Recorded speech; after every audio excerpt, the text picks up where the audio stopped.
തുല്യനീതിക്ക് വേണ്ടിയും തുല്യമായ അവകാശങ്ങൾക്ക് വേണ്ടിയുമുള്ള സമരങ്ങളുടെ ചരിത്രത്തിന് മനുഷ്യന്റെ ചരിത്രത്തോളം പഴക്കമുണ്ട്. ഇന്ത്യയുടെ നിയമചരിത്രത്തിൽ ഇത്തരത്തിലുള്ള സുവർണ അധ്യായങ്ങൾ നിരവധിയാണ് താനും. പറയുന്നത് എന്തിനാണെന്നല്ലേ? 2024 ജൂലൈ 10 സുപ്രീം കോടതി പുറപ്പെടുവിച്ച സുപ്രധാനമായ ഒരു വിധിയിലൂടെ മുസ്ലിം സ്ത്രീകളുടെ വിവാഹമോചനവുമായി ബന്ധപ്പെട്ട അവകാശങ്ങളെ കുറിച്ചുള്ള ചർച്ചകൾ വീണ്ടും മുഖ്യധാരയിലേക്ക് എത്തിയിരിക്കുകയാണ്. ഈ വിഷയം എല്ലാ കാലത്തും ഒരു കോൺട്രവേഴ്സി ആയിരുന്നു. ഇന്നും അതൊരു കോൺട്രവേഴ്സിയായി തുടരുന്നു എന്നതാണ് ഈ വിഷയത്തെ ഏറ്റവും പ്രത്യേകതയുള്ളതാക്കുന്നതും. ഇന്ന് നമ്മൾ ചർച്ച ചെയ്യുന്നത് 21ാം നൂറ്റാണ്ടിന്റെ 3ാം ദശകത്തിലുള്ള ജനാധിപത്യ ഇന്ത്യയിൽ ഒരു സാധാരണ മുസ്ലിം സ്ത്രീക്ക് വിവാഹമോചനവുമായി ബന്ധപ്പെട്ട് എന്ത് അവകാശങ്ങളാണ് ഉള്ളത് എന്നതാണ്, അതിന്റെ ചരിത്രമാണ്. അപ്പോൾ നമുക്ക് നോക്കാം. ഷാബാനു മുതൽ അബ്ദുൾ സമദ് വരെ. മുസ്ലിം വിമൻ പ്രൊട്ടക്ഷൻ ഓൺ ടൈംസ്.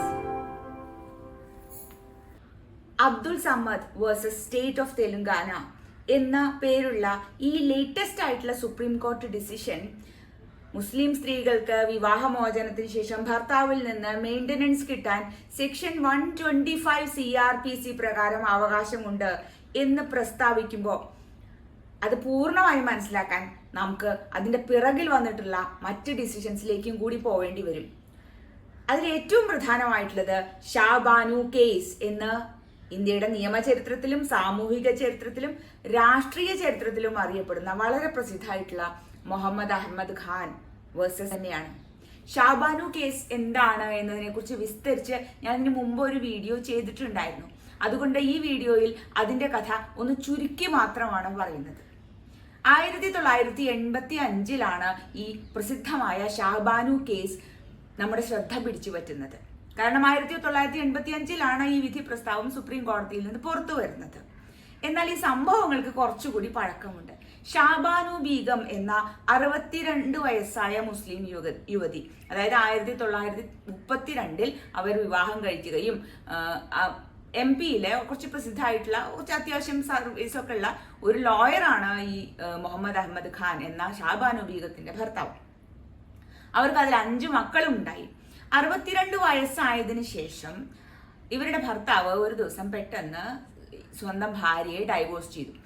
അപ്പോൾ അതിന് കാരണം എന്താ വെച്ചാൽ കുറച്ചു ദിവസം മുമ്പ് മുതലേ അദ്ദേഹം വളരെ ചെറുപ്പക്കാരിയായിട്ടുള്ള മറ്റൊരു സ്ത്രീയെ ഭാര്യയായി രണ്ടാമത് വിവാഹം ചെയ്ത് വീട്ടിൽ കൊണ്ടുവരികയും, എന്നാൽ ഈ സ്ത്രീ, ഈ പ്രായമായ ഷാബാനു ബീഗം പോവാൻ വേറെ വഴിയൊന്നും ഇല്ലാത്തത് കൊണ്ട് അവിടെ തന്നെ കഴിഞ്ഞു കൂടുകയുമാണ് ചെയ്തത്. എന്നാൽ പെട്ടെന്ന് ഒരു ദിവസം ഈ ഷാബാനു ബീഗത്തിന്റെ ഭർത്താവ് ഇനി തനിക്ക് ഈ തന്റെ ആദ്യ ഭാര്യയുമായി യാതൊരു റിലേഷനും ഇല്ല എന്ന് പറയുകയും ഈ തലാഖ് ചൊല്ലി അവരെ ഒഴിവാക്കുകയും ഇനി എങ്ങടാച്ചാൽ പൊക്കോളാൻ പറയുകയും ചെയ്തു അത്രേ. അപ്പൊ ഈ ഷാബാനു ബീഗം അവരുടെ 5 മക്കളും ജീവിക്കാൻ വേറെ ഗതിയൊന്നുമില്ല. ഈ 62 വയസ്സിൽ അവർക്ക് എന്ത് തൊഴിൽ ചെയ്യാനാണ്? അല്ലെങ്കിലും അവർ എല്ലാ കാലത്തും സ്വന്തം ഭർത്താവിനെ ആശ്രയിച്ച് ജീവിച്ചിരുന്ന ഒരു സ്ത്രീയുമാണ്. അതുകൊണ്ട് തീരെ നിവൃത്തിയില്ലാത്ത ആ വയസ്സായ സ്ത്രീ കോടതിയിൽ സെക്ഷൻ 125 CRPC പ്രകാരം കോടതിയെ സമീപിക്കുകയും ഡിസ്ട്രിക്ട് കോർട്ടിനെ സമീപിക്കുകയും അത് ഡിസ്ട്രിക്ട് കോർട്ട് എന്ന് അവർക്ക് അലൗ ചെയ്തത് 25 രൂപ പ്രതിമാസം മെയിൻ്റനൻസ് ഈ വക്കീലായ ഭർത്താവ് കൊടുക്കണം എന്നാണ്.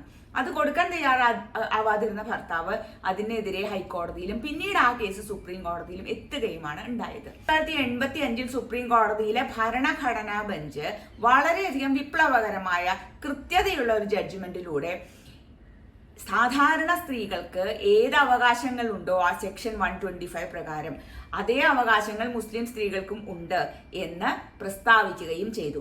അപ്പോൾ ഇത് പറയുമ്പോൾ സെക്ഷൻ 125 എന്താണ് എന്നുകൂടി പറയണം. സെക്ഷൻ 125 എന്നത് ക്രിമിനൽ പ്രൊസീജിയർ കോഡ് 1973 ഒരു പ്രത്യേക പ്രൊവിഷനാണ്. അത് പ്രകാരം സ്വയം മെയിൻറ്റെയിൻ ചെയ്യാൻ കഴിവില്ലാത്തവരായിട്ടുള്ള ഭാര്യമാർ, പ്രായപൂർത്തി വന്നിട്ടില്ലാത്ത മക്കൾ, പ്രായം ചെന്ന മാതാപിതാക്കൾ, ഇവർക്ക് ഇത് പ്രത്യേകമായിട്ടുള്ള കണ്ടീഷൻ എന്താ വെച്ചാൽ അവർക്ക് സ്വയം മെയിൻറ്റെയിൻ ചെയ്യാനുള്ള സാമ്പത്തികമോ അല്ലെങ്കിൽ മറ്റു തരത്തിലോ ഉള്ള സാഹചര്യം ഇല്ലാത്തവരാവണം. അങ്ങനെയുള്ളവർക്ക് ഭർത്താവിൽ നിന്നോ കുട്ടികൾക്ക് മാതാപിതാക്കളിൽ നിന്നോ വയസ്സായ മാതാപിതാക്കളിൽ നിന്ന് അവരുടെ മക്കളിൽ നിന്നോ മെയിൻ്റനൻസ് ക്ലെയിം ചെയ്യാൻ, മെയിൻ്റനൻസ് ആവശ്യപ്പെടാനുള്ള അവകാശമുണ്ടെന്നും അല്ലെങ്കിൽ ഇത്തരത്തിലുള്ള പാരൻസിന് അല്ലെങ്കിൽ അവരുടെ മക്കൾക്ക് അല്ലെങ്കിൽ ഭർത്താക്കന്മാർക്ക് ഇങ്ങനെ ഡെസ്റ്റിറ്റ്യൂട്ട് ആയി പോകുന്ന ഇത്തരത്തിലുള്ള ആളുകളെ മെയിൻറ്റെയിൻ ചെയ്യാനുള്ള ഉത്തരവാദിത്വമുണ്ട് എന്നുമാണ് സെക്ഷൻ 125 പറയുന്നത്. അത് പ്രകാരം സെക്ഷൻ 125 പ്രകാരം ഒരു മജിസ്ട്രേറ്റിന് മുന്നിൽ ആപ്ലിക്കേഷൻ ഫയൽ ചെയ്യുകയും ഇത്തരത്തിൽ ഇങ്ങനെ ഉപേക്ഷിക്കപ്പെടുന്ന, സ്വയം മെയിൻറ്റെയിൻ ചെയ്യാൻ കഴിവില്ലാത്ത ഈ വിഭാഗത്തിൽപ്പെട്ട ഏതൊരാൾക്കും മെയിൻ്റനൻസ് കിട്ടാനുള്ള ഒരു അവകാശമാണ് ഈ ഒരു പ്രത്യേക നിയമം. ഈ സെക്ഷൻ 125 ഓഫ് CRPC ഞാൻ പറഞ്ഞല്ലോ, ഇത് ക്രിമിനൽ പ്രൊസീജിയർ കോഡിന്റെ പ്രൊവിഷൻ ആയതുകൊണ്ട് തന്നെ അതൊരു സെക്യുലർ പ്രൊവിഷൻ ആണ്. ഏത് മതത്തിലും ഏത് ജാതിയിലും ഏത് വർഗത്തിലും ഉള്ള ഏതൊരു ഇന്ത്യക്കാരനും ഇന്ത്യക്കാരിക്കും അവെയിൽ ചെയ്യാവുന്ന ഒരു പ്രൊവിഷനാണ് സെക്ഷൻ 125 CRPC. പിന്നീട് ഇപ്പോൾ നിയമത്തിൽ മാറ്റം വന്ന ഭാരതീയ ന്യായ സംഹിത, ഭാരതീയ നാഗരിക് സുരക്ഷാ സംഹിത CRPC BNSS ആയി കഴിഞ്ഞതിന് ശേഷം സെക്ഷൻ 144 ആണ് അതിന്റെ കറസ്പോണ്ടിങ് ആയിട്ടുള്ള സെക്ഷൻ. അപ്പോൾ എന്തായാലും ഷാബാനു ബീഗത്തിന്റെ ഡിസിഷൻ വരുമ്പോൾ അതുണ്ടാക്കിയ വിപ്ലവം എന്താണെന്ന് വെച്ചാൽ, അതുവരെയും മുസ്ലിം സ്ത്രീകൾക്ക് മെയിൻ്റനൻസ് കിട്ടാനുള്ള അവകാശം എന്ന് പറഞ്ഞാൽ വിവാഹമോചനത്തിന് ശേഷം അടുത്ത 3 മാസം ഇദ്ദത്ത് പീരിയഡ് എന്ന് പറയും. ആ പീരിയഡിൽ ആ സ്ത്രീ മറ്റൊരാളെ വിവാഹം കഴിക്കാൻ പാടില്ല. ആ സമയത്ത് ആ 3 മാസം മാത്രമാണ് മുസ്ലിം ഭർത്താവിന് സ്വന്തം ഭാര്യയ്ക്ക് മെയിൻ്റനൻസ് കൊടുക്കാനുള്ള ഒരു ഉത്തരവാദിത്വം മുസ്ലിം ലോ, ശരിയ ലോ പ്രകാരമുള്ളത്.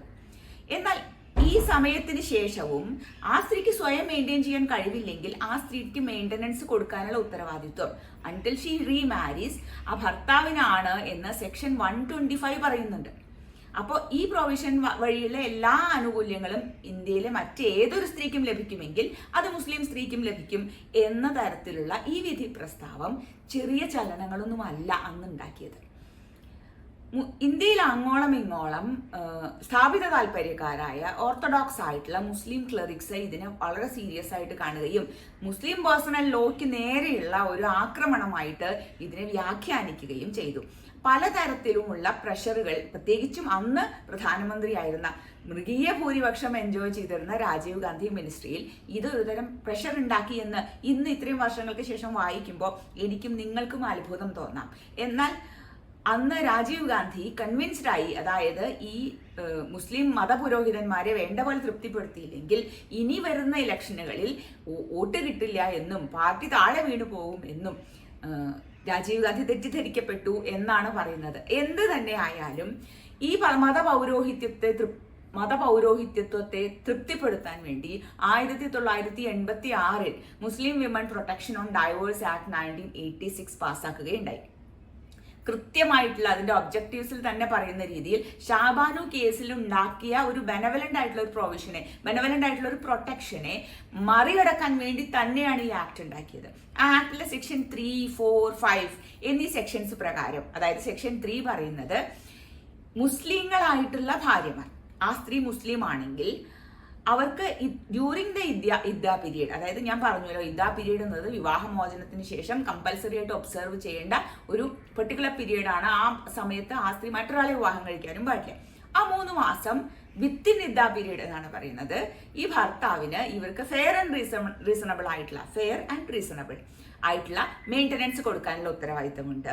അതിന് പുറമെ മെഹർ എന്ന് പറഞ്ഞാൽ സ്ത്രീകൾക്ക് കിട്ടുന്ന സ്വത്താണ്. സ്ത്രീ വിവാഹ സമയത്ത് ഒരു പുരുഷൻ സ്ത്രീക്ക് വാഗ്ദാനം ചെയ്യുന്ന സ്വത്താണ്. ആ സ്വത്ത് ഓൾറെഡി കൊടുത്തു കഴിഞ്ഞിട്ടുണ്ടെങ്കിൽ അങ്ങനെ, അതല്ല എന്നുണ്ടെങ്കിൽ അത് എത്രയാണോ വാഗ്ദാനം ചെയ്തത് അത് മുഴുവനായിട്ട് കൊടുത്തു തീർക്കണം. അത് മാത്രമല്ല ഈ സ്ത്രീക്ക് വിവാഹിതയായി ജീവിക്കുന്ന കാലത്തും വിവാഹത്തോടനുബന്ധിച്ചും കിട്ടിയിട്ടുള്ള എല്ലാ തരത്തിലുള്ള പ്രോപ്പർട്ടീസ്, ആ സ്ത്രീക്ക് കിട്ടിയിട്ടുള്ളത് പ്രോപ്പർട്ടീസ്, ഗിഫ്റ്റ്സ് ഒക്കെയും തിരിച്ചു കൊടുക്കണം. സെക്ഷൻ 3 പറയുന്നത് ഇത്ര മാത്രമാണ്. അതിനുശേഷം സെക്ഷൻ 4 പറയുന്നത് ഇദ്ദ പീരീഡിന് ശേഷം ഈ സ്ത്രീക്ക് ജീവിക്കാൻ വേറെ വഴിയില്ലെങ്കിൽ എന്ത് ചെയ്യും? അങ്ങനെ വരുമ്പോൾ ആ സ്ത്രീക്ക് സ്വന്തം റിലേറ്റീവ്സിനെ ആരെ വേണമെങ്കിലും അപ്രോച്ച് ചെയ്യാം. ഈ റിലേറ്റീവ്സിന്റെ ഉത്തരവാദിത്വമാണ് പിന്നെ ഈ വിവാഹമോചനം ചെയ്യപ്പെട്ട സ്ത്രീയെ മെയിൻറ്റെയിൻ ചെയ്യുക എന്നുള്ളത്. അഥവാ ഈ റിലേറ്റീവ്സിനൊന്നും അതിന് ഗതി ഇല്ലെങ്കിൽ അങ്ങനെയും വരാലോ. എന്ത് ചെയ്യണം? അത് വഖഫ് ബോർഡിന്റെ ഉത്തരവാദിത്വമാണ്. ഇതാണ് ചുരുക്കത്തിൽ section 3, 4, 5 Muslim women protection on divorce act പറയുന്നത്. വളരെ കൃത്യമായി പ്ലെയിൻ ആയിട്ടുള്ള വായനയിൽ നിന്ന് വളരെ വ്യക്തമായി പറയുന്ന മറ്റൊരു കാര്യം, സെക്ഷൻ 3യുടെ തുടക്കത്തിൽ തന്നെ പറയുന്ന ഒരു കാര്യം എന്താണെന്ന് വെച്ചാൽ, മറ്റേതൊരു നിയമത്തിലുമുള്ള പ്രൊവിഷൻസ് ഇവിടെ ആപ്ലിക്കബിൾ അല്ല. വേറെ notwithstanding any law currently valid in India. അതായത് ഇന്ത്യയിൽ അന്ന് നിലനിൽക്കുന്ന മറ്റൊരു നിയമത്തിലെയും പ്രൊട്ടക്ഷന് ഓവർ റൈഡിംഗ് ആയിട്ട് ഈ സ്ത്രീകളുടെ, മുസ്ലിം സ്ത്രീകളുടെ മെയിൻ്റനൻസുമായി ബന്ധപ്പെട്ട് നിലനിൽക്കുന്ന ഒരേ ഒരു നിയമം ഇതാണ്. ഏത്? മുസ്ലിം women protection on divorce act. അതിൽ പറയുന്നത് എന്താണ്? വിവാഹമോചനത്തിന് ശേഷം 3 മാസം ഈ ഭർത്താവിന്റെ ഉത്തരവാദിത്തമാണ് ഇവരെ മെയിൻറ്റെയിൻ ചെയ്യാന്നുള്ളത്. 3 മാസം കഴിഞ്ഞാൽ തീരഗതിയില്ലാത്തവർ സ്വന്തം ബന്ധുക്കളുടെ അടുത്തോ അതുമല്ലെങ്കിൽ വഖഫ് ബോർഡിന്റെ അടുത്തോ പോകണം. ഇതാണ് ക്ലിയർ ആയിട്ട് അതിൽ പറയുന്നത്. അപ്പോൾ ഇതിൽ ആ പെർട്ടിക്കുലർ പ്രൊവിഷൻ, അതായത് നിലനിൽക്കുന്ന മറ്റു നിയമങ്ങളിൽ നിന്നുള്ള പ്രൊട്ടക്ഷൻ ഒന്നും ഈ കേസിൽ അവൈലബിൾ ആവില്ല എന്ന് പറയുന്ന ആ ഒരു ഭാഗം ഇന്ത്യയുടെ ഭരണഘടനാ തത്വങ്ങളുടെ തന്നെ വയലേഷൻ ആണെന്ന് അന്ന് വളരെയധികം ആരോപണം ഉയർന്നിരുന്നു. പ്രതിപക്ഷത്തു നിന്നും കോൺഗ്രസിന്റെ ഉള്ളിൽ നിന്ന് തന്നെ പ്രത്യേകിച്ചു പോലും ഈ നിയമവുമായി മുന്നോട്ട് പോകാൻ തന്നെയാണ് രാജീവ് ഗാന്ധി സർക്കാർ തീരുമാനിച്ചത്. ഈ നിയമം ഉയർത്തിക്കൊണ്ടുവന്ന ഭരണഘടനാപരമായ പ്രശ്നങ്ങൾ നിരവധിയാണ്. പ്രധാനമായും ഉയർന്നു വന്ന ഒരു ആരോപണം ഇത് ആർട്ടിക്കിൾ 14, 15, 21, അതായത് തുല്യതയ്ക്കുള്ള അവകാശം, മാന്യമായി ജീവിക്കാനുള്ള അവകാശം എന്ന് തുടങ്ങി ഭരണഘടന വാഗ്ദാനം ചെയ്യുന്ന എല്ലാ അവകാശങ്ങളും മുസ്ലിം സ്ത്രീകൾക്ക്, അവർ മുസ്ലിങ്ങളാണ് എന്ന കാരണം കൊണ്ട് മാത്രം നിഷേധിക്കുന്ന തരത്തിലുള്ള ഒരു പ്രൊവിഷനാണ് ഇത്. അതുകൊണ്ട് തന്നെ ഇത് ഭരണഘടനയ്ക്കെതിരാണ്, ഭരണഘടനയുടെ തത്വങ്ങൾക്ക് എതിരാണ് എന്നൊരു വാദഗതിയാണ് പ്രധാനമായും ഉയർന്നു വന്നത്. അത്തരത്തിൽ ഒരുപാട് പെറ്റീഷൻസ് സുപ്രീം കോടതിയിൽ റിട്ട് പെറ്റീഷൻസ് ആയിട്ടും അല്ലാതെയും ഒക്കെ ഫയൽ ചെയ്യപ്പെടുകയും ചെയ്തു. എന്തായാലും ഇത്തരം കേസുകളെല്ലാം ചേർത്ത് 2001 ഡാനിയൽ ലത്തീഫി എന്ന് പറഞ്ഞാൽ അദ്ദേഹമാണ് ഷാബാനുവിന് വേണ്ടി സുപ്രീം കോടതിയിൽ ഹാജരായ അഡ്വക്കേറ്റ്. അദ്ദേഹം തന്നെ നേരിട്ട് കോടതിയിൽ ഇതിന്റെ കോൺസ്റ്റിറ്റ്യൂഷണൽ വാലിഡിറ്റി, ഈ ആക്ടിന്റെ കോൺസ്റ്റിറ്റ്യൂഷണൽ വാലിഡിറ്റിയെ ചാലഞ്ച് ചെയ്തുകൊണ്ട് കോടതിയെ സമീപിച്ചു. ഈ കേസിൽ വളരെ വളരെ വളരെ ഡെലിക്കേറ്റ് ആയിട്ടുള്ള ഈ സിറ്റുവേഷനെ ബാലൻസ് ചെയ്യുന്ന തരത്തിലുള്ള ഒരു ജഡ്ജ്മെന്റ് ആണ് സുപ്രീം കോടതി അന്ന് പുറത്തിറക്കിയത്. സുപ്രീം കോടതി പറഞ്ഞത് ഈ ആക്ട് വാലിഡ് ആണ്, ഇത് സ്ത്രീകളുടെ ഡൈവോഴ്സുമായി ബന്ധപ്പെട്ട അവകാശങ്ങളെ സംരക്ഷിക്കാൻ വേണ്ടി ഉണ്ടാക്കിയ പ്രത്യേക നിയമമാണ് എന്നതുകൊണ്ട് തന്നെ ആക്ട് വാലിഡ് ആണ്. എന്നാൽ അതേസമയം അവർക്ക് മെയിൻ്റനൻസ് കിട്ടാനുള്ള അവകാശം ഇദ്ദത്ത് പീരീഡ് വരെ മാത്രമായി ചുരുക്കുന്നത് ഒരു തെറ്റായ ഇന്റർപ്രിട്ടേഷൻ ആണ്. അതുകൊണ്ട് മുസ്ലിം സ്ത്രീകൾക്കാണെങ്കിലും വിവാഹമോചനത്തിന് ശേഷം രണ്ടാമത് വിവാഹം കഴിക്കുന്നത് വരെ, അതായത് അവർക്ക് വേറെ സ്വന്തമായി ജോലിയോ സ്വന്തമായി വരുമാനമോ ഒന്നും ഇല്ലെങ്കിൽ അവർ മറ്റൊരാളെ വിവാഹം കഴിക്കുന്നത് വരെ അവരെ മെയിൻറ്റെയിൻ ചെയ്യാനുള്ള ഉത്തരവാദിത്വം അവരുടെ ഭർത്താവിനുണ്ട് എന്ന രീതിയിൽ അതിനെ എക്സ്പാൻഡ് ചെയ്ത് ഇന്റർപ്രറ്റ് ചെയ്യുകയാണ് ഡാനിയൽ ലത്തീഫിയിൽ ചെയ്തത്. എന്നാൽ ഈ കേസിന് ശേഷവും പല രീതിയിൽ പലവട്ടം 2014 ഷാമീം കേസിലും 2015 ഇങ്ങനെ പലതരത്തിലുള്ള കേസുകളിൽ പ്രത്യേകിച്ചും സെക്ഷൻ 125 CRPC എന്ന് പറയുന്ന സെക്കുലർ പ്രൊവിഷന്റെ പ്രൊട്ടക്ഷൻ എന്തുകൊണ്ട് മുസ്ലിം സ്ത്രീകൾക്ക് കിട്ടുന്നില്ല എന്നതിനെ ചാലഞ്ച് ചെയ്തുകൊണ്ട് പല പെറ്റീഷൻസും സുപ്രീം കോടതിയിൽ വരികയുണ്ടായി. പലതരത്തിലുള്ള ഇന്റർപ്രിട്ടേഷൻസ് അതിന് ലഭിക്കുകയും ഉണ്ടായി. ഷാബാനു കേസ് ഉയർത്തിവിട്ട ഏറ്റവും പ്രധാനപ്പെട്ട മറ്റൊരു വിഷയം ഇന്ത്യയിൽ ഒരു യൂണിഫോം സിവിൽ കോഡ് ഇല്ല എന്നതാണ്. ഇന്ത്യയിലെ സ്ത്രീകൾക്ക് അല്ലെങ്കിൽ പുരുഷന്മാർക്ക് മറ്റു പല നിയമങ്ങളിലും, ഇപ്പൊ ക്രിമിനൽ നിയമങ്ങളിലും മറ്റു തരത്തിലുള്ള സിവിൽ നിയമങ്ങളിലും ഒക്കെ തുല്യമാണ്, ഉത്തരവാദിത്തങ്ങൾ തുല്യമാണ്. അതുകൊണ്ട് തന്നെ അവർക്ക് കിട്ടാവുന്ന ശിക്ഷകളും തുല്യമാണ്, അവർ അനുവർത്തിക്കേണ്ട ഡ്യൂട്ടികൾ തുല്യമാണ്. എന്നാൽ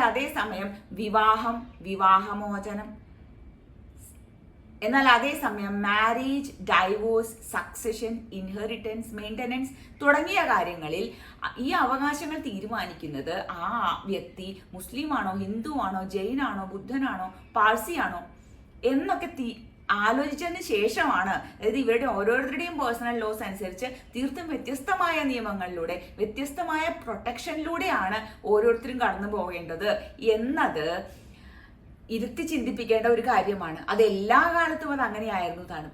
എന്നാൽ ഷാബാനു കേസിന് ശേഷവും സരള മുദ്ഗൾ കേസിൽ, അതായത് ഈ യൂണിഫോം ഇല്ല, സിവിൽ കോഡുകളിൽ ഒരു യൂണിഫോമിറ്റി ഇല്ല എന്നതുകൊണ്ടുണ്ടാകുന്ന അടുത്ത പ്രശ്നം വിവാഹത്തിന്റെ കാര്യത്തിൽ, പ്രത്യേകിച്ചും പല നിയമങ്ങളിലും ജീവിച്ചിരിക്കുന്ന സമയത്ത് ഒരു ഭാര്യ ഒരു ഭർത്താവ് എന്ന പ്രൊവിഷൻ ഉള്ളപ്പോൾ അത് അങ്ങനെയല്ലാതെ ഒന്നിൽ കൂടുതൽ വിവാഹങ്ങൾ അനുവദിക്കുന്ന പേഴ്സണൽ ലോസ് ഇന്ത്യയിൽ അതേസമയം നിലനിൽക്കുന്നു. അതുകൊണ്ട് തന്നെ ഒന്നിൽ കൂടുതൽ വിവാഹം കഴിക്കാൻ വേണ്ടി മതം മാറുന്ന ആളുകളുടെ എണ്ണം ചൂണ്ടിക്കാണിച്ചുകൊണ്ട് സരള മുദ്ഗൾ കേസിൽ സുപ്രീം കോടതി പാർലമെന്റിനോട് ഇത്തരത്തിൽ യൂണിഫോം ആയിട്ടുള്ള ഒരു നിയമനിർമ്മാണം സിവിൽ കോഡിലും കൊണ്ടുവരണം എന്നാവശ്യപ്പെടുകയുണ്ടായി. എന്ന് മാത്രമല്ല, മാറി മാറി വരുന്ന ഗവൺമെന്റുകളൊക്കെയും ഇത്തരത്തിലുള്ള വാഗ്ദാനങ്ങൾ ജനങ്ങൾക്ക് കൊടുക്കാറുണ്ട്. പ്രത്യേകിച്ചും 2014 BJP ഗവൺമെന്റ് അധികാരത്തിൽ വന്നപ്പോൾ അവരുടെ പ്രകടന പത്രികയിൽ തന്നെ ഉണ്ടായിരുന്നത്, ഞങ്ങൾ അധികാരത്തിൽ വന്നാൽ ഇന്ത്യയിലെ എല്ലാവർക്കും തുല്യനീതി, ഇന്ത്യയിലെ എല്ലാവർക്കും തുല്യമായ നിയമ സംരക്ഷണം, അതുകൊണ്ട് ഞങ്ങൾ യൂണിഫോം ആയിട്ടുള്ള ഒരു സിവിൽ കോഡ് നടപ്പാക്കും എന്നാണ്. ഈ യൂണിഫോം സിവിൽ കോഡ് എന്നത് ആർട്ടിക്കിൾ 44 പ്രകാരം ഇന്ത്യൻ ഭരണഘടനയുടെ നിർദ്ദേശക തത്വങ്ങളിൽ ഉള്ള ഒന്നും ആണ്. ഈ സാഹചര്യത്തിലാണ് 2024 വരുന്ന Abdul Samad versus state of Telangana എന്ന കേസ് പ്രസക്തമാവുന്നതും. Abdul Samad versus state of Telangana എന്ന കേസിൽ ഉപേക്ഷിക്കപ്പെട്ട ഈ ഭാര്യ സെക്ഷൻ 125 പ്രകാരം ഫാമിലി കോടതിയിൽ നിന്ന് മെയിൻ്റനൻസിന് വേണ്ടി ഒരു ഓർഡർ സമ്പാദിച്ചു. എന്നാൽ അതിനെതിരെ ഭർത്താവായ അബ്ദുൾ സമദ് ഹൈക്കോടതിയിൽ പോവുകയും ഈ സ്ത്രീക്ക് സെക്ഷൻ 125 പ്രകാരം അപ്ലിക്കേഷൻ കൊടുക്കാനുള്ള അവകാശമില്ല, അങ്ങനെ പോവുകയാണെങ്കിൽ ഈ സ്ത്രീ മുസ്ലിം ആയതുകൊണ്ട് മുസ്ലിം women protection on divorce act 1986 പ്രകാരം മാത്രമേ അവർക്ക് മെയിൻ്റനൻസ് കിട്ടാൻ അവകാശമുള്ളൂ എന്നും അങ്ങനെയുള്ള മെയിൻ്റനൻസ് വിവാഹമോചനത്തിന് ശേഷം അടുത്ത 3 മാസത്തേക്ക് മാത്രമാണ് എന്നും പറഞ്ഞുകൊണ്ടാണ്.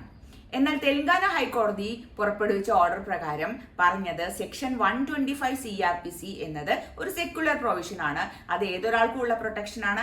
അതുകൊണ്ട് 20,000 രൂപയാണ് ഫാമിലി കോടതി അവർക്ക് മെയിൻ്റനൻസ് ആയിട്ട് അനുവദിച്ചത്. അതിനെ കുറച്ചുകൊണ്ട് 10,000 രൂപ അബ്ദുൾ സമദിനോട് മെയിൻ്റനൻസ് കൊടുക്കാൻ ആവശ്യപ്പെട്ടുകൊണ്ട് ഒരു ഓർഡർ പാസ്സാക്കുകയാണ് തെലങ്കാന ഹൈക്കോടതി ചെയ്തത്.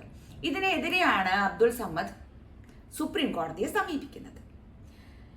ഈ കേസ് ചരിത്ര പ്രധാനമാണ് എന്ന് ഞാൻ പറയുന്നത് ആ കേസ് വായിച്ചു നോക്കുമ്പോൾ നമുക്ക് മനസ്സിലാവും. കാരണം അത്രയധികം ഷാബാനു കേസിന് ശേഷം ഇങ്ങോട്ട് വന്നിട്ടുള്ള ഇതുമായി ബന്ധപ്പെട്ട എല്ലാ കേസ് ലോസിനെയും റെഫർ ചെയ്ത് അതിന്റെ സാഹചര്യങ്ങളെ പഠിച്ച് അതിന്റെ പൊളിറ്റിക്കൽ ഇമ്പാക്റ്റിനെ കുറിച്ച് ഡിസ്കസ് ചെയ്ത് വേണ്ട രീതിയിൽ വ്യക്തമായാണ് ഈ കേസ് ഈ ജഡ്ജ്മെന്റ് എഴുതിയിട്ടുള്ളത് എന്ന് justice BV Nagarathna, Augustine Joseph Mishra എന്നീ ജഡ്ജിമാർ ചേർന്നെഴുതിയ ഈ ജഡ്ജ്മെന്റിൽ അവർ ഒബ്സർവ് ചെയ്തത് മുസ്ലിം women protection on divorce act എന്നതിന്റെ സെക്ഷൻ 3 വിത്തിൻ ഇദ്ദ പീരീഡ് എന്ന് പറയുമ്പോൾ ഇദ്ദ പീരീഡിൽ മാത്രമാണ് മെയിൻ്റനൻസ് കൊടുക്കേണ്ടത് എന്നല്ല, മറിച്ച് ഈ 3 മാസം കഴിയുന്നതിന് മുമ്പ് തന്നെ ആ സ്ത്രീക്ക് ഇനി വരുന്ന കാലത്ത് സുഖമായി ജീവിക്കുക എന്ന് പറയുമ്പോൾ ഈ ആക്ടിൽ പറയുന്ന ഒരു വാക്ക് ഫെയർ ആൻഡ് റീസണബിൾ മെയിൻ്റനൻസ് എന്നാണ്.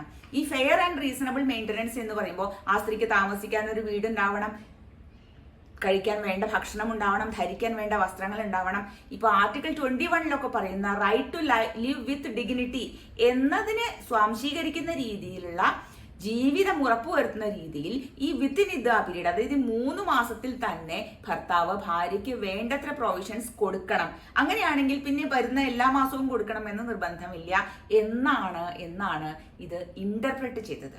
അപ്പൊ ഈ ഇന്റർപ്രിട്ടേഷനിലാണ് വ്യത്യാസം വരുന്നത്. നിയമത്തിന്റെ പ്രൊവിഷൻ 86 അതേപോലെയാണ് ഇപ്പോഴും. എങ്കിൽ പോലും കോടതികൾ അത് ഇന്റർപ്രറ്റ് ചെയ്യുന്നത് മുമ്പ് എങ്ങനെയായിരുന്നോ, മുമ്പ് പറഞ്ഞത് ആദ്യത്തെ 3 മാസം ജീവിക്കാനുള്ള പൈസ കൊടുക്കണം, അത് കഴിഞ്ഞ പിന്നെ ഒന്നും കൊടുക്കണ്ട എന്നായിരുന്നെങ്കിൽ ഇന്ന് കോടതി പറഞ്ഞത് ആ 3 മാസത്തിനുള്ളിൽ ഇനി മറ്റൊരാളെ വിവാഹം കഴിക്കുകയോ സ്വന്തമായി ജീവിക്കാൻ സാഹചര്യം ഉണ്ടാവുകയോ ചെയ്യുന്നത് വരെ ആ സ്ത്രീക്ക് മാന്യമായി ജീവിക്കാനുള്ള തരത്തിലുള്ള മെയിൻ്റനൻസ് കൊടുക്കേണ്ട ഉത്തരവാദിത്വം ആദ്യത്തെ 3 മാസം തന്നെ നിർവഹിക്കാൻ ഈ ഭർത്താവിനോട് ആവശ്യപ്പെടുകയാണ് ഈ നിയമം എന്നാണ് ഈ ജഡ്ജ്മെന്റിൽ കൊണ്ടുവന്ന വളരെ വിപ്ലവകരമായ മറ്റൊരു മാറ്റം പറഞ്ഞത് സെക്ഷൻ 125 CRPC എന്നത് ഒരു സെക്യുലർ പ്രൊവിഷൻ ആണ്. അത് ഒരു മുസ്ലിം സ്ത്രീകൾക്ക് വേണ്ടി മാത്രം ഉണ്ടാക്കിയതല്ല. ഞാൻ പറഞ്ഞുവല്ലോ, ആ സെക്ഷൻ 125ന്റെ പരിധിയിൽ വരുന്നത് ഡെസ്റ്റിറ്റ്യൂട്ട് ആയ ആളുകളാണ്, ഉപേക്ഷിക്കപ്പെട്ടവർ, സ്വന്തമായി മെയിൻറ്റെയിൻ ചെയ്യാൻ കഴിവില്ലാത്തവർ. അവർ ഭാര്യമാരാവാം, കുട്ടികളാവാം, മാതാപിതാക്കളാവാം. പ്രത്യേകിച്ചും ഈ സെക്ഷൻ പറയുന്നത് പ്രായമായ മാതാപിതാക്കളെ നോക്കേണ്ട ഉത്തരവാദിത്വം മകനും മകൾക്കും ഒരുപോലെയാണ് എന്നാണ്. കുട്ടികളെ നോക്കേണ്ട ഉത്തരവാദിത്വം അമ്മയ്ക്കും അച്ഛനും ഒരുപോലെയാണ് എന്നാണ്. ഉപേക്ഷിക്കപ്പെട്ട സ്വയം മെയിൻറ്റെയിൻ ചെയ്യാൻ കഴിവില്ലാത്ത ഭാര്യമാരാണ് എന്നാണ് പ്രത്യേകം പറയുന്നത്. അതായത് ഈ സ്ത്രീക്ക് ജോലിയുണ്ട്, സ്വന്തമായി ജീവിക്കാനുള്ള വരുമാനമുണ്ട്, അല്ലെങ്കിൽ അതിനുള്ള സാമ്പത്തിക സ്ഥിതി ഉണ്ടെങ്കിൽ ആ സ്ത്രീ മെയിൻറ്റെയിൻ ചെയ്യേണ്ട ഉത്തരവാദിത്വം ഭർത്താവിനില്ല. എന്നാൽ അതേസമയം ജീവിക്കാൻ വേറെ നിവൃത്തിയില്ലെങ്കിൽ അത് വിവാഹമോചനത്തിന് ശേഷവും മറ്റൊരാളെ വിവാഹം കഴിക്കുന്നതുവരെ ഭർത്താവിന്റെ ഉത്തരവാദിത്വമാണ്. ഈ ജഡ്ജ്മെന്റ് കൂടുതൽ വെളിച്ചത്തേക്ക് കൊണ്ടുവന്ന മറ്റൊരു കാര്യം, ഇങ്ങനെ ഉപേക്ഷിക്കപ്പെടുന്ന ഭാര്യ ഈ ഉപേക്ഷിക്കപ്പെടുന്ന ഭാര്യ ആയിക്കൊള്ളണമെന്നില്ല. അവൾക്ക് ഈ ഭർത്താവിന്റെ കൂടെ ജീവിക്കാൻ താല്പര്യമില്ല എന്ന് പറഞ്ഞ് അവൾ ഇറങ്ങി പോന്നാലും മതി. പക്ഷേ അതിനുള്ള കാരണങ്ങൾ റീസണബിൾ ആയിരിക്കണം. റീസണബിൾ ആയ ഒരു കാരണം കോടതി പറഞ്ഞത്, ഈ ഭർത്താവ് രണ്ടാമതൊരു വിവാഹം കഴിച്ച് ആ സ്ത്രീയെ കൂടെ കൊണ്ടുവന്ന് താമസിപ്പിക്കുന്നു എന്നത് ഈ ഭാര്യയ്ക്ക് അയാളെ ഉപേക്ഷിച്ചു പോകാനുള്ള ഒരു സഫീഷ്യന്റ് ഗ്രൗണ്ട് ആണ് എന്നതാണ്. അപ്പൊ ഈ ജഡ്ജ്മെന്റ് മുന്നോട്ട് വെക്കുന്ന ഏറ്റവും പ്രധാനപ്പെട്ട കാര്യം, അത് ഇതിനു മുമ്പുള്ള ജഡ്ജ്മെന്റുകളിൽ ഒന്നും ക്ലിയർ ആവാതിരുന്ന ഒരു കാര്യം, സെക്ഷൻ 125 CRPCയുടെ പ്രൊട്ടക്ഷൻ ഇന്ത്യയിലെ എല്ലാവർക്കും, പൂവർ, ഡെസ്റ്റിറ്റ്യൂട്ട്, ഉപേക്ഷിക്കപ്പെട്ടവർ, ജീവിക്കാൻ സാഹചര്യമില്ലാത്തവർ എല്ലാവർക്കും ഒരേപോലെയാണ്. അവിടെ ഈ വിക്ടിമിന്റെ അല്ലെങ്കിൽ ഇത് ആവശ്യപ്പെടുന്ന ആളുടെ മതം ഒരു വിഷയമേ അല്ല. എന്നാൽ അതേസമയം Muslim women protection on divorce act എന്നൊരു പ്രത്യേക നിയമം മുസ്ലിങ്ങളായ സ്ത്രീകളുടെ ഡൈവോഴ്സുമായി റിലേറ്റ് ചെയ്ത അവകാശങ്ങളെ സംരക്ഷിക്കാൻ വേണ്ടി ഉണ്ടാക്കിയിട്ടുണ്ട് എന്നതുകൊണ്ട് തന്നെ അതിന്റെ പ്രൊട്ടക്ഷൻ ഒരു മുസ്ലിം സ്ത്രീക്കും ഇല്ലാതെയാവുന്നുമില്ല. അതായത് ഏതെങ്കിലും ഒന്ന് എന്നല്ല, രണ്ടും ഒരുമിച്ച് സമാന്തരമായി ഉപയോഗപ്പെടുത്താനുള്ള ഒരു പ്രത്യേക അവകാശം മുസ്ലിം സ്ത്രീകൾക്ക് കൊടുത്തുകൊണ്ടാണ് ഈ ജഡ്ജ്മെന്റ് സുവർണാക്ഷരങ്ങളിൽ അവസാനിക്കുന്നത്. അബ്ദുൾ സമദ് കേസ് ഷാബാനു കേസിനെ റീഇൻസ്റ്റേറ്റ് ചെയ്തു എന്ന വാർത്തയാണ് നമ്മൾ വായിച്ചത്. ഇതിനെക്കുറിച്ച് വരുന്ന എല്ലാ വാർത്തകളിലും ഏത് മീഡിയയിലും പറയുന്നത് ഷാബാനു കേസ് റീഇൻസ്റ്റേറ്റഡ് എന്നാണ്. പക്ഷെ നമ്മൾ ആലോചിച്ച് നോക്കൂ, 40 വർഷത്തിന് ശേഷം, 39 വർഷമായി, 1985 ശേഷം ഷാബാനു കേസ് റീഇൻസ്റ്റേറ്റ് ആണോ വേണ്ടത്? അത് മാത്രമാണോ നമുക്ക് ആവശ്യം? ഷാബാനു കേസ് അന്ന് ഉയർത്തിയ ഒരു ചോദ്യം, ഇന്ത്യയിലെ ആളുകൾക്ക് തുല്യമായ അവകാശങ്ങളാണ് എന്ന് ഭരണഘടന പറയുമ്പോൾ പോലും അവർക്ക് ഇന്ത്യയിലെ സ്ത്രീകൾക്ക് വിവാഹമോചനവുമായി ബന്ധപ്പെട്ട അവകാശങ്ങൾ തുല്യമല്ല, അത് അവരുടെ മതം നോക്കിയാണ് തീരുമാനിക്കുന്നത് എന്ന അവസ്ഥ 40 വർഷം മുമ്പുണ്ടായിരുന്നു. ഇന്നും അത് അതേപടി തുടരുന്നു. സെക്ഷൻ 125ന്റെ പ്രൊട്ടക്ഷൻ എല്ലാ സ്ത്രീകൾക്കുമുണ്ട്, എല്ലാ പാവങ്ങൾക്കുമുണ്ട് എന്നൊക്കെ പറഞ്ഞതുകൊണ്ട് നമ്മുടെ ഉത്തരവാദിത്വം അവിടെ അവസാനിക്കുന്നുണ്ടോ? എല്ലാവർക്കും ഒരേപോലുള്ള നിയമങ്ങൾ, ഒരേപോലുള്ള സംരക്ഷണം, യൂണിഫോമായ ഒരു സിവിൽ കോഡ്, അത് ഉറപ്പുവരുത്തേണ്ട കാലം അതിക്രമിച്ചില്ലേ? ഷാബാനു മുതൽ അബ്ദുൾ സമദ് വരെ നീണ്ട ഈ നിയമയുദ്ധം ഉയർത്തിയ എല്ലാ ചോദ്യങ്ങളുടെയും ഉത്തരം ഇപ്പോഴും കിട്ടിയിട്ടില്ല. ആ ഉത്തരം നമുക്ക് കിട്ടേണ്ടത് കോടതികളിൽ നിന്നോ ഒരുപക്ഷെ പാർലമെന്റിൽ നിന്നോ പോലും ആയിരിക്കില്ല, നമ്മളിൽ നിന്ന് തന്നെയാണ്. കാരണം democracy is A conviction that there are extraordinary abilities in ordinary people. വെറും സാധാരണക്കാരായ മനുഷ്യരിൽ അത്യസാധാരണമായ കഴിവുകൾ ഒളിഞ്ഞിരിക്കുന്നുണ്ട് എന്ന ഉറച്ച വിശ്വാസമാണ് ജനാധിപത്യമെങ്കിൽ എത്ര വർഷങ്ങൾ കഴിഞ്ഞാലും ഉരുണ്ടും പിരണ്ടും വീണും നടന്നുമാണെങ്കിലും ജനാധിപത്യം അതിന്റെ ശരിയായ ലക്ഷ്യത്തിലേക്ക് എത്തുക തന്നെ ചെയ്യും.